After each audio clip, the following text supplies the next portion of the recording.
এটা দিল্লি সরকারের ভোট। লক্ষ্মীর ভান্ডারের সঙ্গে, বেকার ভাতার সঙ্গে দিল্লি সরকারের কোনো সম্পর্ক নেই। এটা বিধানসভার, রাজ্যের ব্যাপার। আমাদের খুব দুর্ভাগ্য, যারা আমাদের সরকার, যাদের আপনারা ভোট দিয়ে পাঠিয়েছিলেন, তারা আজকে আমাদের অপমান করছে, বলছে ভোট না দিলে বেকার ভাতা তুলে দেব। এত বড় অপমান কোন মন্ত্রী তার জনগণকে করতে পারে আমি আমার জীবদ্দশায় দেখিনি। আমি যদি কিছু আপনাকে দিই, আমি ভালোবেসে দেব। আমি বলবো না যে আমাকে এটা না দিলে ওটা দেবো না, তাহলে দেওয়ার কোনো মানে হয় না। 1 নম্বর। 2 নম্বর কথা, দেওয়া নিয়ে একটা ভুল ধারণা আছে আমাদের। কে দিচ্ছে, কার টাকা? কোনো মুখ্যমন্ত্রী, কোনো মন্ত্রী তার পকেটের টাকা থেকে আমাদের 1 নয়া পয়সা কোনোদিন দিয়েছে? দেয়নি। টাকাটা কাদের?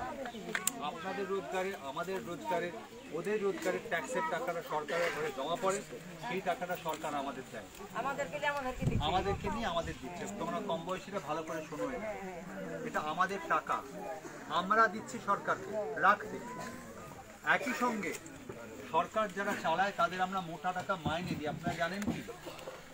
আমাদের যারা মন্ত্রী হয়, এমএলএ হয়, এমপি হয়, আপনারা জানেন তারা মোটা টাকা মাইনে পান মাসে 1,20,000 এরকম তাদের মাইনে। শুধু মাইনে বলছি আমি। তারপরে তাদের সমস্ত সুযোগ সুবিধা, গাড়ি, বাড়ি, মন্ত্রী, শান্তি, হেলিকপ্টার, এই পুরো খরচটা কারা দেয়? আমরা দিই। আমাদের টাকায় ওদের খরচ চলে। ঠিক, তাহলে আমরা টাকা দিচ্ছি ওদেরকে, আমরা টাকা রাখছি ওদের কাছে, সেই টাকা আমাদের দিয়ে আমাদের অপমান করছে, বলছে এটা না দিলে বার্ধক্য ভাতা দেবো না, লক্ষ্মীর ভান্ডার দেবো না। আমরা চাই এর প্রতিবাদ করতে। লক্ষ্মীর ভান্ডারও থাকবে, বার্ধক্য ভাতাও থাকবে, কন্যাশ্রীও থাকবে, যুবশ্রী থাকবে। এটা রাজ্যের ভোট নয়। আর আগামী দিনে সরকার পরিবর্তন হলে আমাদের দাবি, 1,000-1,200 টাকায় গরিব মানুষের কিছু হয় না আজকের সমাজে।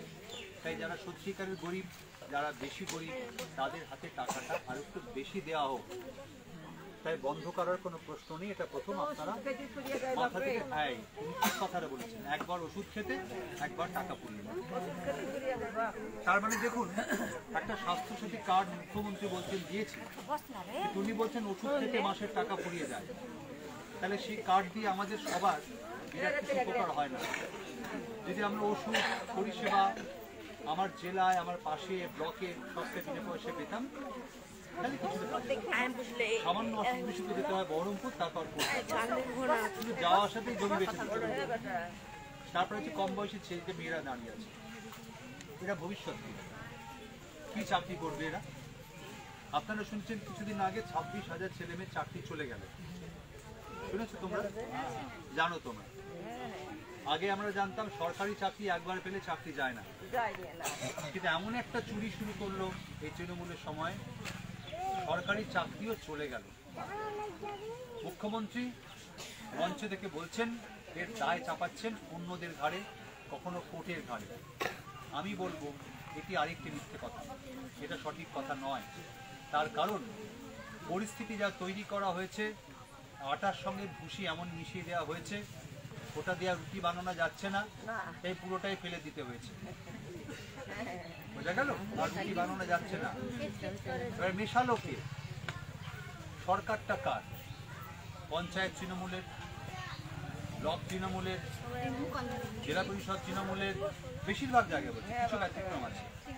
রাজ্য সরকার তৃণমূলের, বিডিও, এসপি, ডিএম সব সরকারি। তাহলে তারা এতদিন ধরে আটার ভুসিকে মেলালো কেন? তারা তো জানে আজ নয় কালে নিয়ে কথা উঠবে, তারা জেনে এটা করেছে। কেন? তারা জানতো একসময় কোর্ট এই সিদ্ধান্ত নিতে বাধ্য হবে, তখন তারা বলবে আমরা তো লোকের কাজ খাইনি, কোর্ট কাজ খেয়েছে। সত্যিটা তা নয়। আটার ভুসিতে কোর্ট বহুবার বলেছে যে তোমরা ভাগ করে দাও কোনটা আটা কোনটা ভুসি, আমরা সেই অনুযায়ী বিচার করব। বারবার করে বলা হয়েছে কারা যোগ্য কারা অযোগ্য তোমরা বলো, সরকার এ ব্যাপারে কিচ্ছু বলতে পারেনি। আজকে কোর্ট বাধ্য হয়েছে। তবে আমরা চাই এই শাস্তিটা, আমরা চাই না, আমরা চাই কোর্টকে বলছি আমরা বিবেচনা করো, যাদের চাকরি গেছে তাদের পরিবার আছে, কিন্তু যারা অযোগ্য আমরা চাই তারা স্কুলে না পড়াক। তার কারণ অযোগ্য টিচার শিক্ষক যদি স্কুলে পড়ায়, এই যে বাচ্চারা এরা কিছু শিখবে না, শিখছে না। তাহলে স্কুলে সেই শিক্ষকরা পড়াবে যাদের পড়ানোর যোগ্যতা আছে, বাকিরা অন্য কাজ করবে। কিন্তু এই সরকার, এই দলের লোকেরা যেহেতু টাকা নিয়ে চাকরি দিয়েছে, তাই তারা নিজেরা লিস্টটা বের করছে না কারা কারা অযোগ্য। কেন করছে না? কারণ তারা জানে ওই লোকগুলো এবার যে যে নেতাকে টাকা দিয়েছিল তার বাড়ি গিয়ে তারা ধর্ণা দেবে যে আমি তো 5 লাখ 10 লাখ 15 লাখ দিয়েছি, আমার চাকরি ফিরিয়ে দিতে হবে। দেওয়ার ক্ষমতা তাদের নেই, তাই তারা চুপ করে আছে, তারা সব আড়ালে আছে। আমরা চাই এই অবস্থার পরিবর্তন হবে। আমরা চাই এই যে একটা দিল্লির সরকার, বিজেপির সরকার কেন্দ্রে, সে সব কিছুর মধ্যে খালি ধর্মকে ঢুকিয়ে আনে, আর তার দোষর হচ্ছে তৃণমূল কংগ্রেস। পশ্চিমবঙ্গে বিজেপি কবে এলো? 11 সাল অব্দি এখানে বামফ্রন্ট ছিল। 11 সাল অব্দি বামফ্রন্ট ছিল, বিজেপির কোনো সিট ছিল না এখানে। ছিল কি? ছিল না। 11 পর তৃণমূল এলো, আজকে পশ্চিমবঙ্গে বিজেপির এতগুলো সিট এলো। তাহলে যাদের সময় পশ্চিমবঙ্গে বিজেপি ঢুকলো, তারা আজকে বলছে আমরা বিজেপিকে আটকাবো। এই কথা আমি বিশ্বাস করতে পারি না। তাই আমার মনে হয় আপনাদের বলা উচিত, যদি আপনারা আমার সঙ্গে সহমত হন, তাহলে আপনাদেরও বলতে হবে যে পশ্চিমবঙ্গে বিজেপিকে ঢুকিয়েছে তৃণমূল কংগ্রেস, তলা দিয়ে খাল কেটে দিয়েছে।